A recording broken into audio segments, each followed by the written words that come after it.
Welcome to my life family cycle analysis for assignment 2. My name is Kelsey and I will be guiding you through this presentation.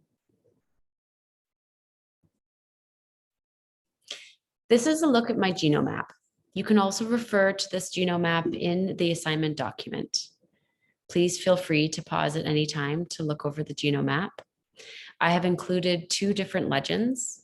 One on the very right is a list of the physical and mental health issues that are apparent in my family.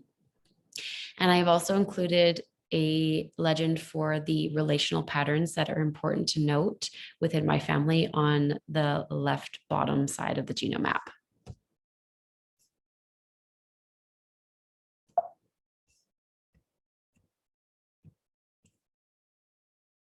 So this presentation will be about 25 to 30 minutes long.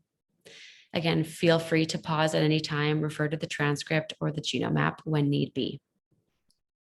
For part A, we'll be taking a look at the cultural positioning of my grandparents and parents, and then a closer look into my personal cultural positioning in society today. I'll also include remarks on my current family life cycle stage and anticipated transitions.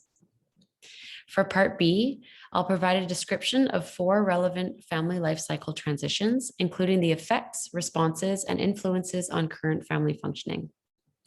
In part C, I'll comment on health conditions and how health influences relational patterns across generations. And lastly, in part D, I'll provide a commentary and analysis of current relational patterns and the implications for my counseling practice.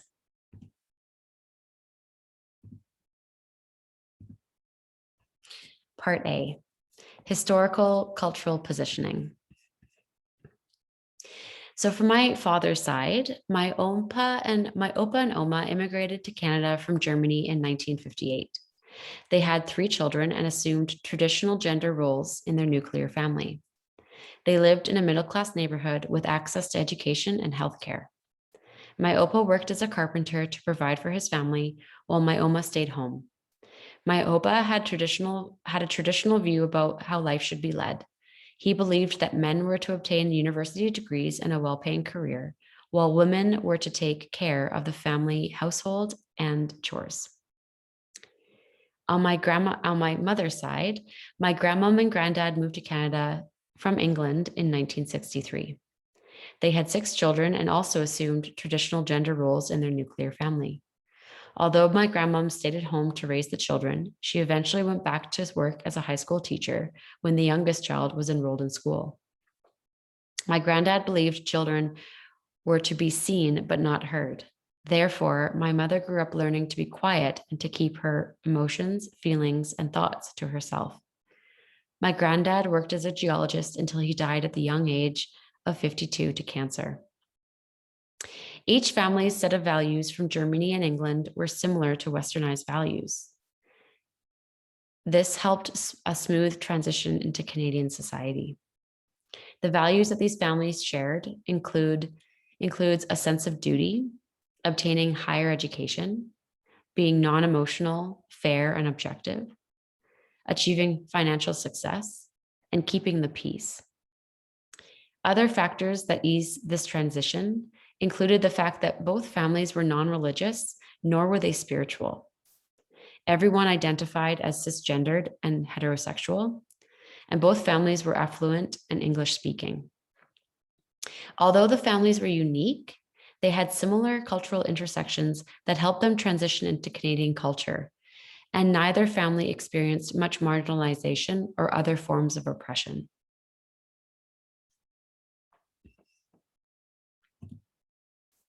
My personal cultural positioning.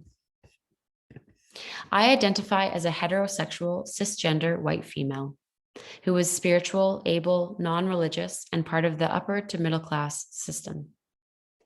I recognize the privilege that I was born into. My grandparents worked hard as immigrants to do well in Canada, previously known as Turtle Island, and my parents continued this trajectory to succeed in society. My siblings and I have benefited from our past generations' hard work and have continued to fill similar roles in both our careers and personal lives. Due to my positioning within Canadian society, I benefit from the dominant culture's norms and values. My unearned privilege has afforded me a comfortable lifestyle and has eased my access to education and extracurricular activities that have supported my development as a human. So what does this mean for my practice?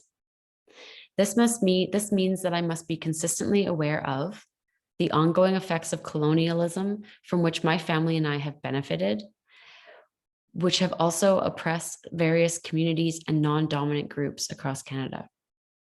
I must be aware of my privilege and inherent power from my positioning in society and how my perspective is grounded in this lens when considering systemic issues. I must also reflect on the impact of internalized gender roles and inherent values of individualism witnessed in my family systems. I must prioritize reflecting on my personal biases and how that may show up in the counseling room. And lastly, I must determine what action I must take to use my privilege and power to deconstruct harmful Western narratives within my practice and especially for my clients.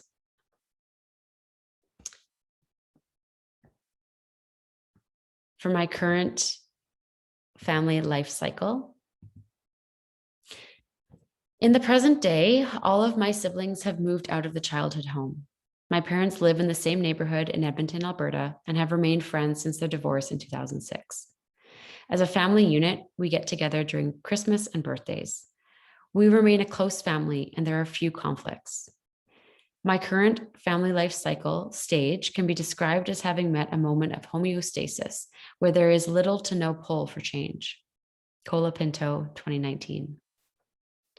All my siblings are currently coupled.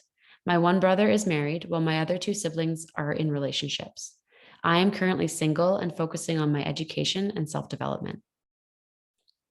Regarding future transitions, my immediate family is likely to expand in the coming years. My brother was recently married, and they are planning on having children, which will invite in a shift for my siblings and myself as we become aunts and an uncle, while my parents take on new roles as grandparents. With the current health of the family dynamics, I anticipate this shift to be a relatively smooth one. Another future transition to note is regarding my father's mother. My Oma's health has suffered greatly this past year, as she recently had a stroke.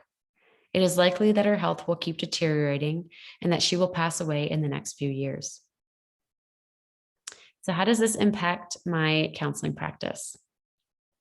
The stability of my current family life cycle will be a protective factor for me as I move forward in my career. I expect my new career to pose many challenges, yet I am confident that I will be able to lean on my family for support. However, the health of my Oma may bring strain and emotional difficulty when she passes away. I know that I will need to attend to my own mental and emotional health and grieve with my family so that I can heal through this challenging time. This means taking care of myself and acknowledging when I need to take a step back.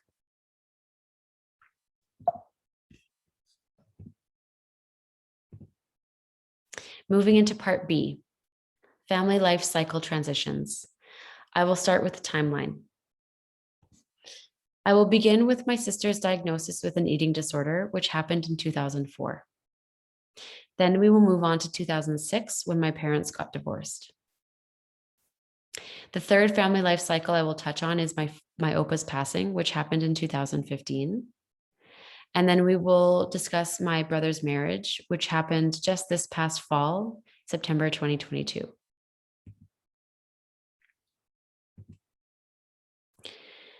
Number one, my sister's diagnosis. My sister was diagnosed with an eating disorder in early 2004. She was admitted to the U of A hospital, which is where she lived for 2 years. My sister's illness put a great strain on my parents' relationship. This was because my parents reacted differently to the situation. My father approached my sister's illness with practicality and objectivity, while my mother was extremely distressed and erratic. The dissonance between my parents' ability to cope caused them to be more distant from one another. Since they had never experienced such a serious issue in the family, neither of them knew how to rely on each other for support. According to Gerson 1995, this led to a deteriorating interpersonal pattern of blaming and withdrawing. My mother would blame my father or vice versa, and the other would withdraw. This deteriorating pattern happened so often in my parents' dynamics that it eventually created a cyclical way of relating anytime my parents experienced conflict. Additionally, my father was unable to empathize with my sister's illness. He did not understand her refusal to eat, and he was unable to speak to my sister without getting angry. Since my father was uncomfortable with displays of emotion, he started to avoid my sister. My siblings and I witnessed my father's withdrawal due to his frustration, and I believe we internalized this type of conflict avoidance. We learned that when we get upset, the way to respond is to be quiet, to not make a scene, and to get over the conflict on our own. Despite my parents' experiencing a strain in their relationship and my father's avoidance of my sister, I developed a closeness with my sister during this time. I continued to support her even if I fully did not understand the disease. According to Gerson 1995, this would be considered a healing interpersonal pattern, as we assumed a cycle of understanding coupled with appreciation. This was the start of a very close relationship that we still have today. Several years later, with the help of the public healthcare system, my sister went into remission. My sister getting better was a relief for my family.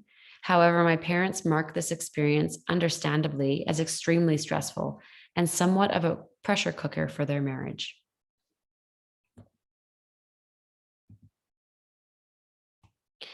Second is my parents' divorce. As mentioned previously, my parents had a tough time communicating. Dallos and Draper, 2010, discussed the idea that family systems can be affected by shared cultural discourses regarding emotions. Considering both my parents come from families that are non-emotional and sparse in their displays of affection, my parents learned to withhold their feelings when they were upset. As a child, I witnessed my father being passive-aggressive while my mother was passive. Carr, 2012, spoke of passive-aggressive behavior and how this problematic behavior could maintain issues in family systems. I believe my father's passive-aggressive nature was learned from his parents, and he used this learned behavior to react to my mother. There were never heated arguments or yelling matches in the family home, only an eerie silence when one or both parents were upset. My father maintained this position of power, while my mother continued to submit to his preferred way of being.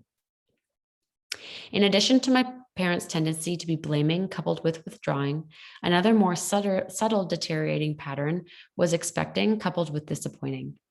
Since both of my parents did not communicate their expectations, they often felt disappointed with one another and became more distant. These destructive ways of relating caused my parents to experience friction in their marriage, and since neither felt comfortable with being open and reflective about their feelings, their marriage continued to deteriorate. My father focused on his career as a clinical doctor, while my mother focused on her attention on raising us children. Prior to their separation, my parents report having felt more like roommates than partners. A pattern of note here is that both sets of parents and grandparents have divorced due to infidelity.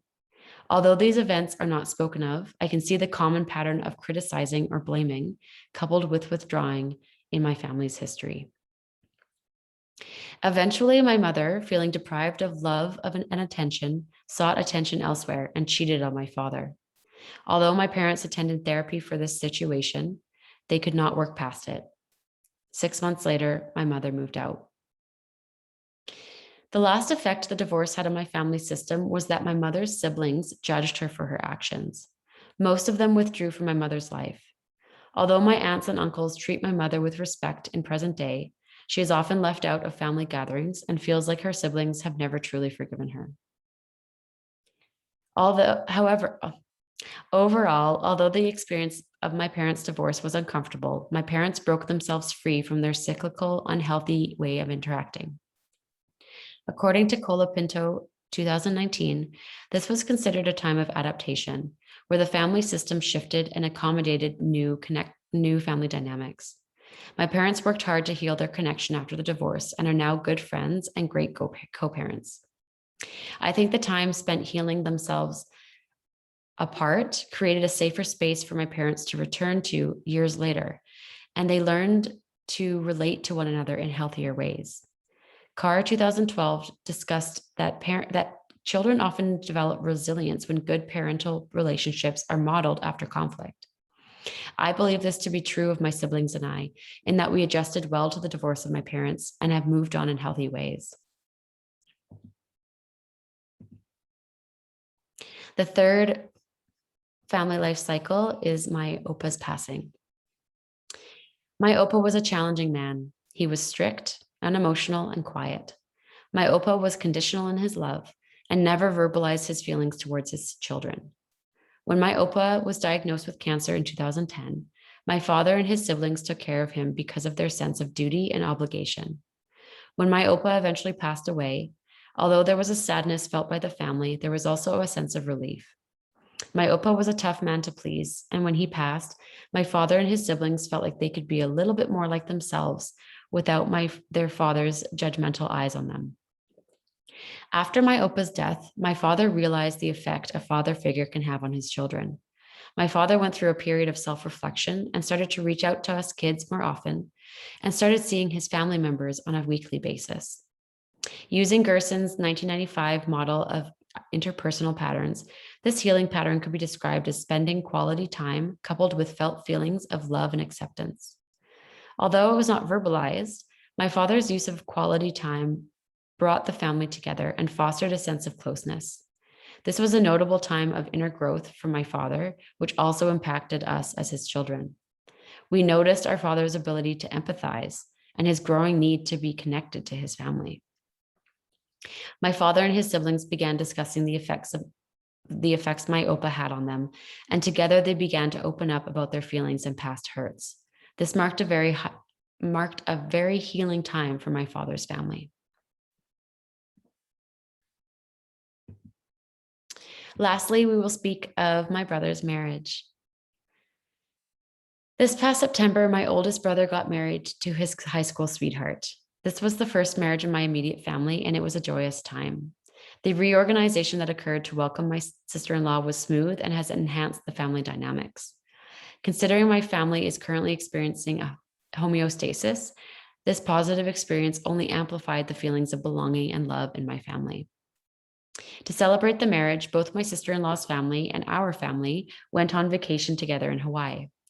It had been 16 years since my parents had traveled together, so this was a very healing time for us all. I believe this experience displayed a healing interpersonal pattern within my family of experiencing closeness coupled with communicating contentment. I witnessed my family members verbalizing their happiness with one another, which is a really hard thing for my family to do. It is clear that my family members are doing well in their personal lives and that they are comfortable to be more like themselves when we get together as a family.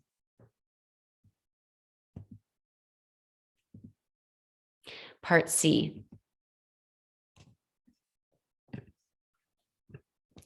Regarding the health conditions, as indicated on my genogram, my father's side has experienced cancer, autoimmune disease, and anxiety and depression. Due to my father's family's cultural expectations of duty to one another, they deal with illness in a matter-of-fact way. It is implied that each family member will help each other out in times of need. The sense of duty is done unemotionally and is observed to be transactional. Although seemingly practical, it can be challenging for my father's side to cope with emotions of grief. On my mother's side, her family has experienced autism, cancer, heart-related issues, and anxiety. The diagnosis of autism is regarded as advantageous on my mother's side of the family. Despite any challenges or stigma that may come with this diagnostic label, my mother and her siblings have embraced their diagnoses and state that their label has helped them understand why they are the way that they are. They have even gone so far to call their autism as a quirk and a strength that makes them unique. Although my mother's side experiences anxiety, it is not often talked about. It is assumed that people will deal with it on their own. Internalizing anxiety may not be healthy, but my mother's siblings and cousins seem to accept this mental health issue as a part of life. This matter-of-fact way of dealing with mental health is a common way for my family to deal with challenging emotions, and I observe it happening often. I would also like to note that although there are serious illnesses on both sides of my family, our privilege of accessing free healthcare, clean water, a stable home, and the ability to afford healthy food supports our ability to combat these illnesses. There are some implications of these health issues that I would like to note. My family's tendency to avoid the topic of uncomfortable feelings can lead to anxiety when discussing health concerns. Since my siblings and I have been socialized to internalize our worries, we often overthink our concerns, and this can exacerbate the perceived problem. However, this is a protective factor in my family, in such that both my mother and father are health conscious and are committed to their own physical and mental well-being. Therefore, our parents have educated us on the aspects of their family's health concerns. These transparent discussions and moments of relational caring and concern have helped us understand what we can do to prevent or prepare for possible health issues in the future.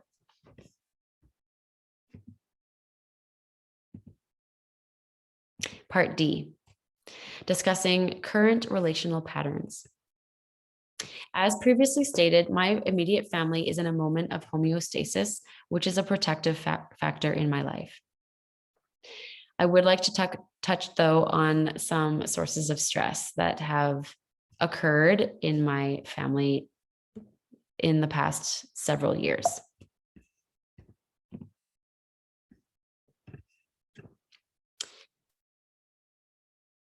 We'll begin with the upper left pattern, which is parents' avoidance of conflict by use of passivity, suppression of emotion, and withdrawal, otherwise known as avoidant attachment, Snyder et al. In 2012. Snyder et al. Spoke of the concept of intergenerational transmission and attachment and argued that parents treat their children similarly to how they were treated. I see this pattern in both my parents. My parents grew up in emotionally distant homes where both their parents exhibited avoidant attachment styles. Common shared characteristics included conflict avoidance, withdrawal, submission, and emotionally shutting down when overwhelmed. Variations of avoidant attachment styles are now normalized in my family system, as both sides of the family relate in these ways to each other. This is reminiscent of when I spoke of the divorces that have happened in my family as well. I can see these patterns happening through avoidant attachment styles.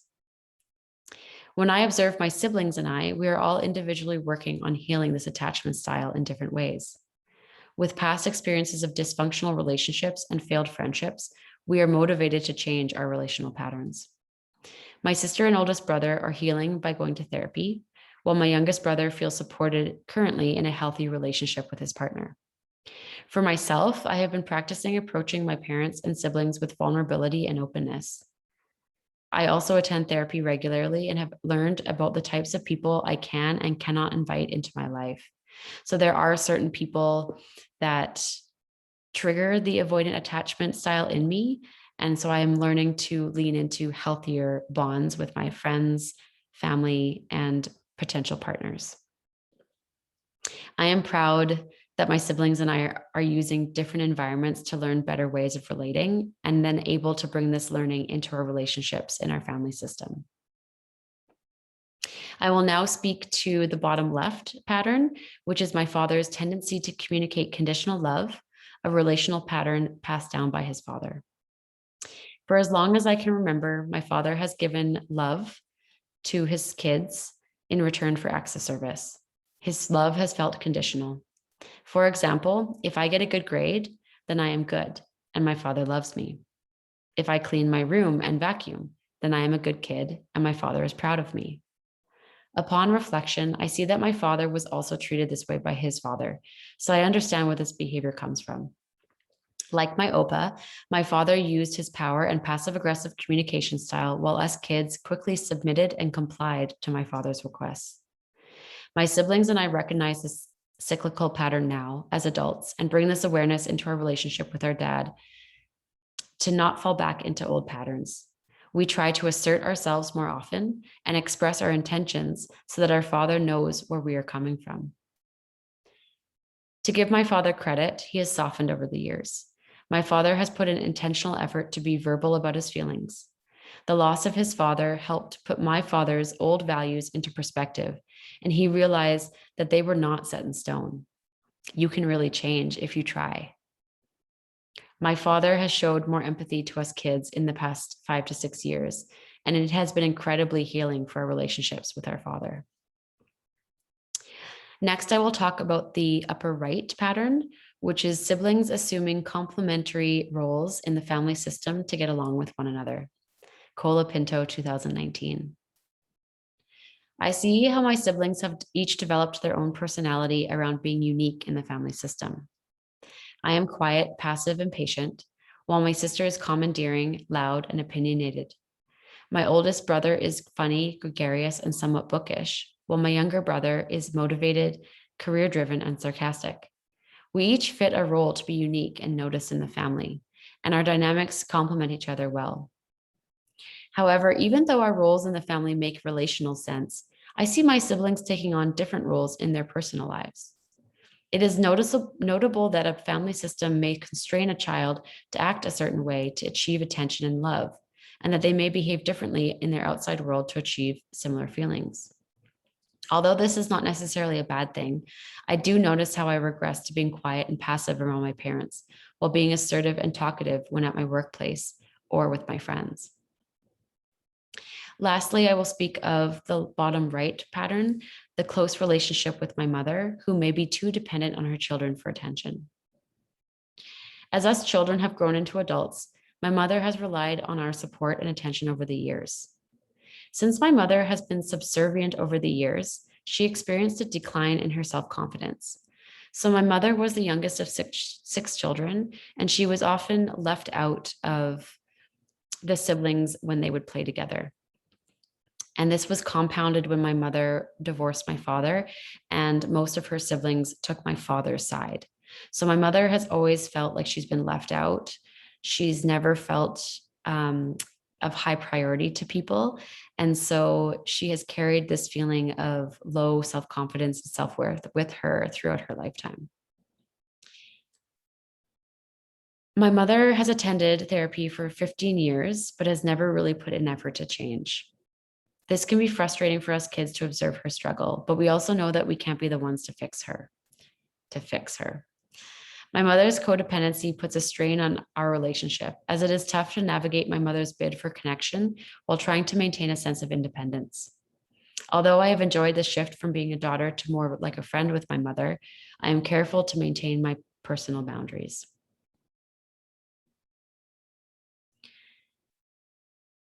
Moving on to strengths and targets for change.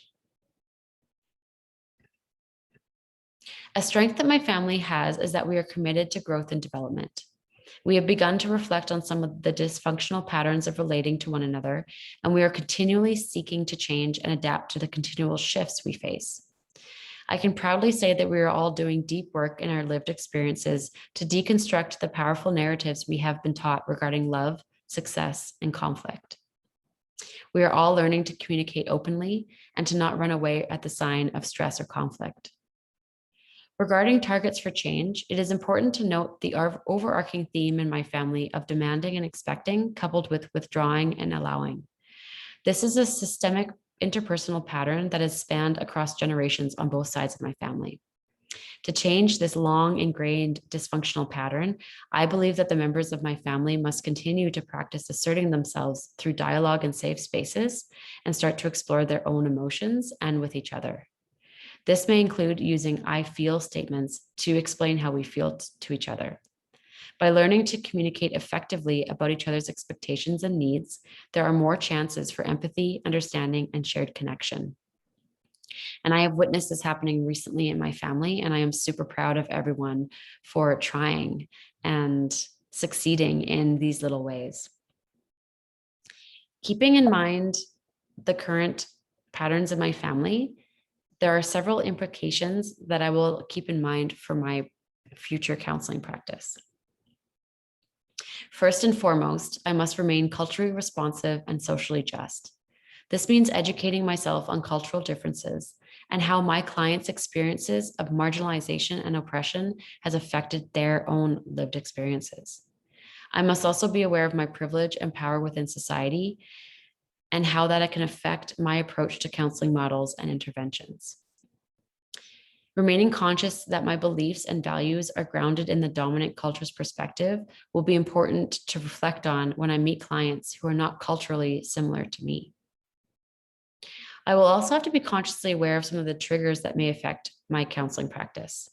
Some relational patterns that may trigger me may include divorce and infidelity, aging grandparents, emotional displays, eating disorders, illnesses, including cancer and autoimmune diseases, and the experience of being single, unattached, and in your mid-30s.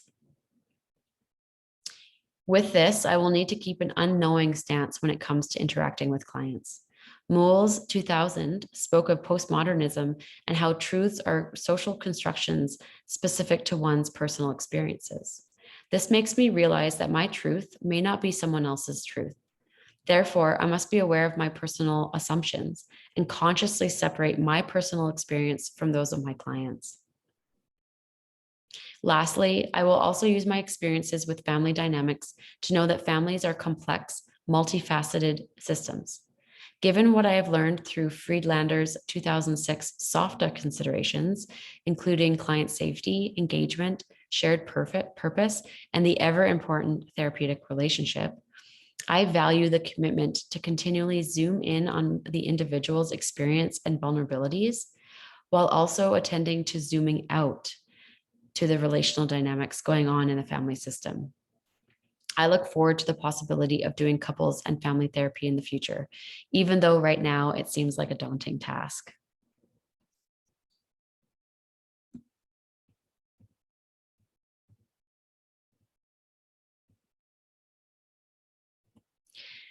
Thank you so much for viewing my presentation. These are my references that you can also look for in the assignment document. Thanks again.